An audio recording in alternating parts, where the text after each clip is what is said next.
'సంబాల' movie review. 'ఆది' గారి movie కెరియర్‌లో 'ప్రేమ కథ' ఒకటి, 'లవ్లీ' ఒకటి చూసాం సినిమాలు. ఇంకా చాలా సినిమాలు వచ్చాయి కానీ అన్ని సినిమాల తర్వాత ఈ సినిమా చాలా హిట్ అనిపిస్తుంది 'ఆది' గారి కెరియర్‌లో. చాలా బెస్ట్ మూవీ అవుతుంది ఈ 'సంబాల' అనే మూవీ. ఈ 'సంబాల' మూవీలో ఆది ఒక సైంటిస్ట్ అనమాట. ఒక ఊర్లో ఒక తోకచుక్క పడుతుంది. అదే కామెట్ పడుతుందన్నమాట. పడిన తర్వాత ఆ ప్లేస్‌కి వస్తారన్నమాట ఆది. ఆయన వచ్చిన ప్లేస్ మొత్తం మార్పులు, అక్కడ జరిగే సిచ్యువేషన్ మొత్తం కూడా ఎలా ఉందని చెప్పి సినిమాలో జరిగే స్టోరీ అంతా అన్నమాట. ఒక పల్లెటూరులో జరిగే సిచ్యువేషన్, అక్కడున్న నమ్మకాలు, వాళ్ళకు మూఢనమ్మకాలు అవి ఎలా ఉంటాయని చెప్పి సినిమాలో చూపించారు. అట్ ద సేమ్ టైమ్ ఆది సైంటిస్ట్ అనమాట.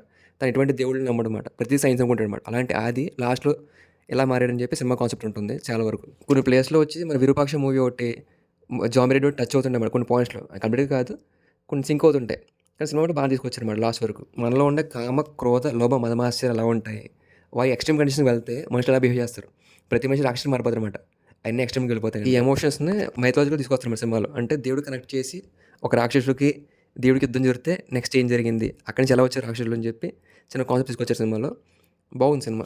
చాలామంది యాక్టర్స్ ఎప్పటి నుంచో సినిమా ఫీల్డ్లో ఉన్న టీవీకి మాత్రం పరిమితం అయ్యారన్నమాట చాలా వరకు. అంటే టీవీ ఫీల్డ్లో మాత్రం మన సీరియల్స్ మాత్రం కనిపిస్తారు కొంతమంది యాక్టర్లు. కొంతమంది సినిమాలో వర్క్ చేస్తున్నారు కానీ తక్కువ క్యారెక్టర్ ఉంటుంది వాళ్ళకి. అలాంటి వాళ్ళకి ఈ సినిమాలో కొంచెం పాయింట్స్ ఎక్కువ ఇచ్చారన్నమాట. ఎక్కువ క్యారెక్టర్స్ ఇచ్చారు. చక్రవాకంలో ఉండే ఇంద్రనీల్ గారికి మంచి క్యారెక్టర్ చేసే సినిమాలో. తక్కువ టైం ఉన్నారు కానీ ఆయన ఉన్న బాడీ ఫిజిక్ పెట్టి ఆయన క్యారెక్టర్ బాగా సెట్ అయిందన్నమాట ఇచ్చిన క్యారెక్టర్. నెక్స్ట్ సర్పంచ్ వాళ్ళ అబ్బాయి, అతని క్యారెక్టర్ కూడా బాగా చేశారు మూవీ. మంచి స్టోరీ, టెక్నికల్ వాల్యూస్ ఉంటే సినిమాకి మ్యాక్స్ హిట్ అవుతుంది. స్టోరీ సెలక్షన్ సినిమాకి వచ్చి మెయిన్ అనమాట. అలాంటిది బాగుంటే ఇంకా సినిమా మొత్తం చాలా వరకు రీచ్ పెట్టాయి ఆడియన్స్కి. ఆది గారి కెరీర్లో ఈ 'సంబాల' మూవీ అనేది ఒక హిట్ అన్నమాట. ఆది గారి మూవీస్లో మీకు ఏ మూవీ అంటే ఇష్టం? అండ్ ఈ 'సంబాల' మూవీ మీద మీ ఒపీనియన్లో కామెంట్ చేయండి.